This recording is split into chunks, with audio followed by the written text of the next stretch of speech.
موسم بہت خراب تھا، بارش ہو رہی تھی۔ فائزہ نے نرمی سے کہا کہ موسم سازگار نہیں۔ بہتر ہوگا کل چلے، مگر شاہ عالم ضدی تھا۔ وہ کہنے لگا کہ کل مجھے دوست سے ملنا ہے، ہم آج ہی روانہ ہوں گے۔ قاسم اپنے بیٹے کی ہر بات کو حکم کا درجہ دیتے تھے۔ کافی عرصہ طے کرنے کے بعد وہی ہوا جس کا ڈر تھا۔ حسن کی وجہ سے ان کی گاڑی کو حادثہ پیش آیا۔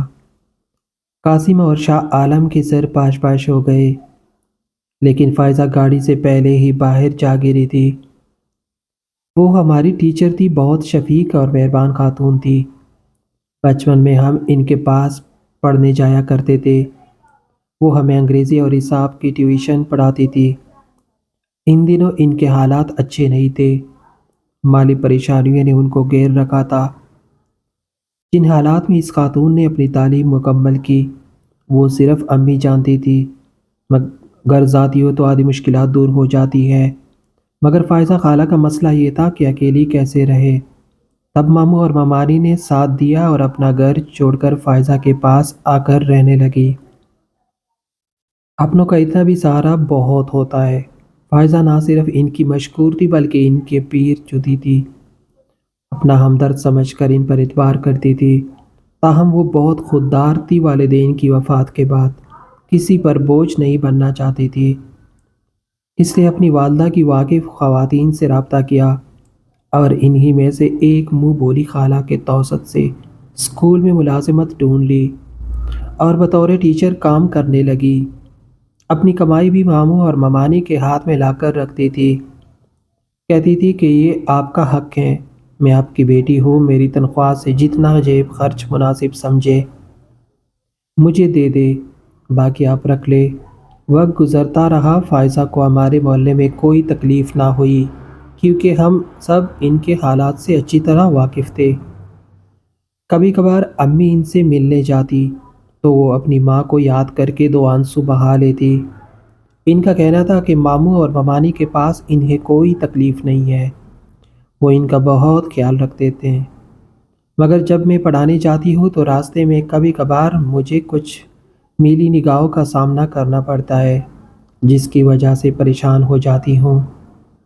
امی ڈانٹ دیتی کہ بیٹی اب تم کو عورت نہیں مرد بن کر حالات کا مقابلہ کرنا ہے، کیونکہ اس دنیا میں ہر طرح کے لوگ ہوتے ہیں۔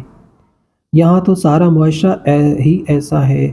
جب فائزہ 28 برس کی ہو گئی تو محلے کی کچھ بیویوں نے ممانی کو احساس دلایا کہ لڑکی کی عمر نکل جائے گی تب شادی کرو گی، آخر تم فائزہ کی شادی کی فکر کیوں نہیں کرتی ہو؟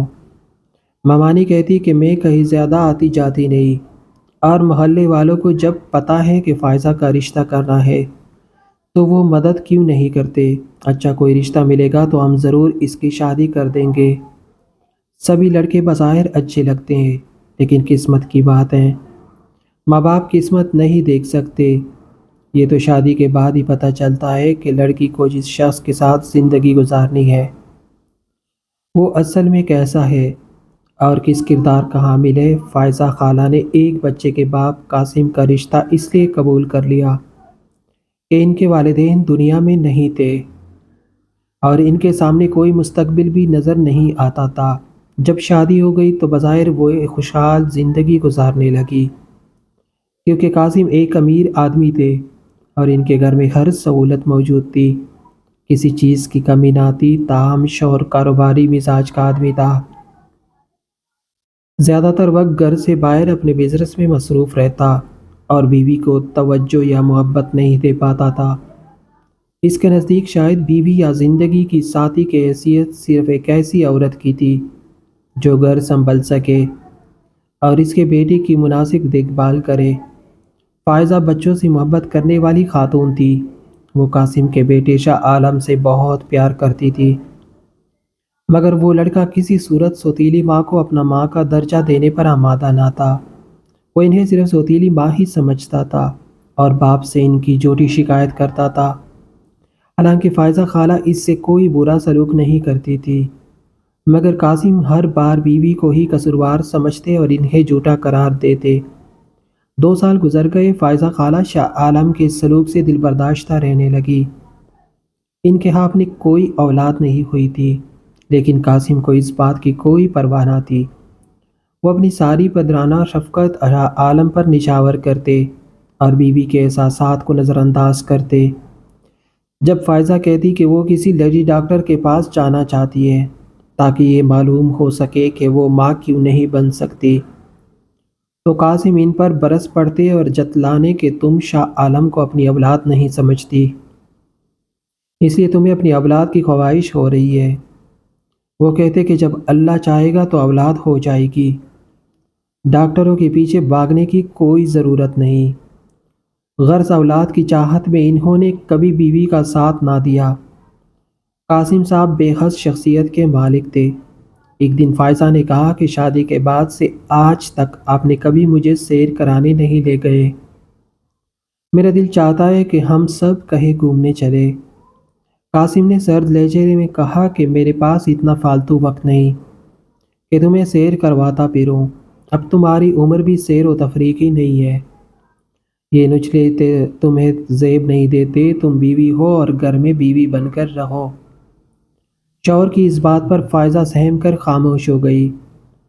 قدرت کا کرنا ایسا ہوا کہ تھوڑی ہی دیر بعد شاہ عالم گھر آیا اور بولا، ابو چھٹیاں ہیں اور میرے کئی دوست مری جا رہے ہیں، آپ بھی مجھے وہاں لے چلے۔ تب قاسم نے فائزہ سے کہا کہ اگر تم بھی ہمارے ساتھ جانا چاہتی ہو تو چلو، ہم مری جا رہے ہیں۔ فائزہ حیران رہ گئی کہ ابھی تو اس بات پر ناراض ہو رہے تھے اور اب فوراً تیاری کر لی ہے، مگر انہوں نے خاموشی سے اپنا بیگ تیار کر لیا تاکہ شوہر یہ نہ کہہ سکے کہ تم میری بیٹی کی خوشی سے جل گئی ہو۔ وہ لوگ 10 دن مری میں رہے، باپ بیٹا سیر کو نکل جاتے اور فائزہ ہوٹل کے کمرے میں اکیلی بیٹھی رہتی۔ ان کا کوئی خیال نہیں رکھا جاتا تھا۔ 10 دن بعد شاہ عالم نے کہا کہ ابو اب ہمیں واپس جانا چاہیے۔ اس دن موسم بہت خراب تھا، بارش ہو رہی تھی۔ فائزہ نے نرمی سے کہا کہ موسم سازگار نہیں، بہتر ہوگا کہ کل چلے، مگر شاہ عالم ضدی تھا۔ وہ کہنے لگا کہ کل مجھے دوست سے ملنا ہے، ہم آج ہی روانہ ہوں گے۔ قاسم اپنے بیٹی کی ہر بات کو حکم کا درجہ دیتے تھے۔ وہ شاہ عالم سے اتنی محبت کرتے تھے کہ اگر وہ کہتا کائی میں چھلانگ لگا دو تو شاید لگا بھی دیتے۔ کافی راستہ طے کرنے کے بعد وہی ہوا جس کا ڈر تھا۔ مثلاً کی وجہ سے ان کی حالی کو حادثہ پیش آیا۔ قاسم اور شاہ عالم موقع پر ہی جاں بحق ہو گئے، جبکہ فائزہ خالہ بدقسمتی سے زندہ بچ گئی۔ ابھی فائزہ خالہ عدت ہی میں تھی کہ قاسم کے بھائیوں نے انہیں روانگی کا پروانہ دے دیا اور اپنے بھائی کی جائیداد پر قبضہ کر لیا۔ انہوں نے عدت بھی پوری نہ کرنے دی اور فائزہ کو گاڑی میں بٹھا کر رخصت کر دیا۔ البتہ اتنی مہربانی ضرور کی کہ اپنا سامان ساتھ لے جانے کی اجازت دے دی، مگر فائزہ خالہ کو سامان سے کوئی دلچسپی نہ تھی۔ انہوں نے صرف اپنے کپڑے اٹھائے اور باقی کچھ نہ لیا۔ جب وہ اپنے پرانے گھر پہنچی تو معلوم ہوا کہ وہاں اب دوسرے لوگ رہتے ہیں۔ پتہ چلا کہ کچھ عرصہ قبل ان کے ماموں یہ گھر بیچ کر جا چکے ہیں۔ حالانکہ یہ گھر فائزہ کے نام تھا، مگر چونکہ وہ ان کے سرپرست تھے اس لیے انہوں نے سرپرستی کا ناجائز فائدہ اٹھا کر بیچ دیا تھا۔ اس رات فائزہ خالہ کے پاس سر چھپانے کو چھت بھی نہ تھی۔ میرے ابو نے ان کو 1 ہفتے تک اپنے گھر میں پناہ دی۔ اس دوران خالہ ملازمت تلاش کرتی رہی، کیونکہ پہلے والی ملازمت تو ان کے شوہر نے شادی کے بعد چھڑوا دی تھی۔ خالہ بہت اچھے مضامین لکھتی تھی اور ان کے مضامین شائع بھی ہوتے تھے۔ کئی اخبارات کے ایڈیٹر صاحبان ان کو جانتے تھے۔ تب ایک اخبار میں انہیں نوکری مل گئی۔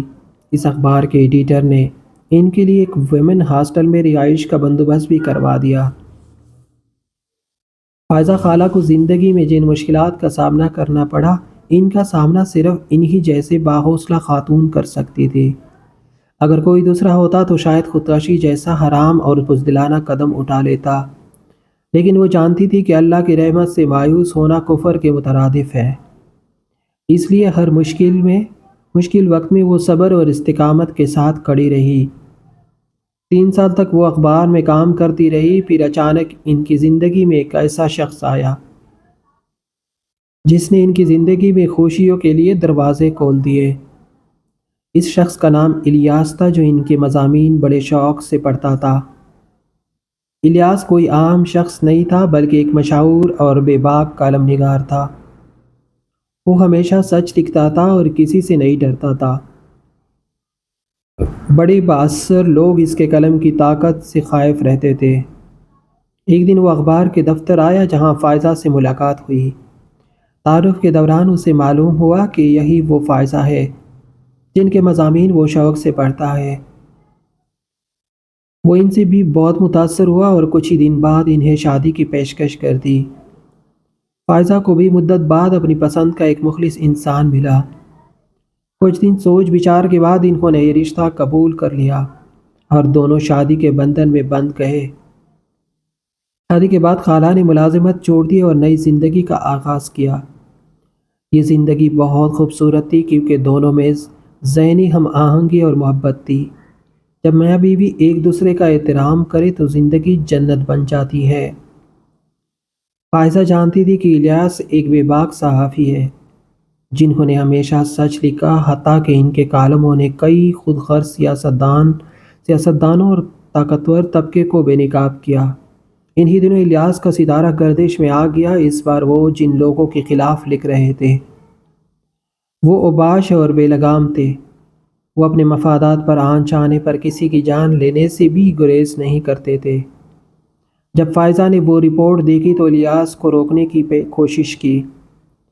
انہوں نے کہا کہ اتنا سچ نہ لکھے جو تمہارے لیے زہر کا پیالہ بن جائے۔ یہ سچوں کا دور نہیں رہا۔ اگر کسی نے تم سے انتقام لینے کی ٹان لی تو کوئی تمہیں بچانے نہیں آئے گا۔ مگر الیاس سچ بولنے کے نشے میں مست تھا۔ اس نے بیوی کی بات پر کوئی توجہ نہ دی۔ ان دنوں فائزہ امید سے تھی اور بہت خوش تھی، لیکن ساتھ ہی خوفزدہ بھی تھی کہ کہیں کوئی ان کی خوشیوں کو چھین نہ لے۔ پھر وہی ہوا جس کا ڈر تھا۔ الیاس صاحب اپنے بچے کی ولادت کی خوشی بھی نہ دیکھ سکے۔ ظالموں نے انہیں مہلت نہ دی۔ ایک دن جب وہ ایک دعوت سے واپس آ رہے تھے، ایک آندھی گولی نے ان کی جان لے لی اور وہ دنیا سے رخصت ہو گئے۔ فائزہ نہیں جانتی تھی کہ اس کی قسمت میں ایک اور زخم لکھا ہے، لیکن یہ زخم ایسا تھا جس نے فائزہ کی تمام خوشیوں کو خاک میں ملا دیا۔ وہ اب جینا نہیں چاہتی تھی مگر پھر بھی اسے جینا پڑا کیونکہ وہ ایک بچے کی ماں بننے والی تھی۔ ایک ایسے بدقسمت بچے کی ماں جس کا باپ اس کی پیدائش سے پہلے ہی قتل کر دیا گیا تھا۔ اب اس بچے کو ماں کی پہلے سے کہیں زیادہ ضرورت تھی۔ جن لوگوں نے الیاس کو گولی ماری تھی ان کے رشتہ دار پولیس میں تھے اور وہ سب بااثر لوگ تھے۔ انہوں نے جھوٹا الزام لگا کر فائزہ کو جیل بھجوا دیا۔ یوں وہ بچہ جیل کی سلاخوں کے پیچھے پیدا ہوا۔ ماں کے ساتھ بچے نے بھی کئی سال قید میں گزارے۔ جب فائزہ جیل سے رہا ہوئی تو میں ان سے ملنے گئی۔ وہ بہت کمزور اور نڈال دکھائی دیتی تھی مگر ان کے الفاظ میں اب بھی ہمت اور شعور تھا۔ انہوں نے کہا، ہمارا ملک ہمیں بہت پیارا ہے اور ہم اس کی عزت کے لیے جیتے ہیں، اس کی سلامتی کی خواہش میں مرنے کی تمنا کرتے ہیں۔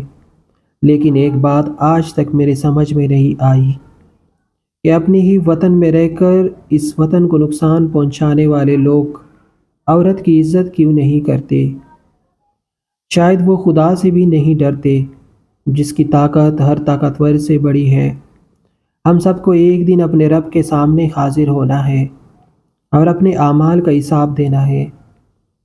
ہم یہ سمجھتے ہیں کہ کسی کو نقصان پہنچا کر یا بدلہ لے کر ہم جیت گئے، لیکن اللہ کی نظر میں اور قسمت کی دہلیز پر اصل کامیاب کون ہے، کون جیتتا ہے اور کون ہارتا ہے، یہ تو صرف اللہ ہی جانتا ہے۔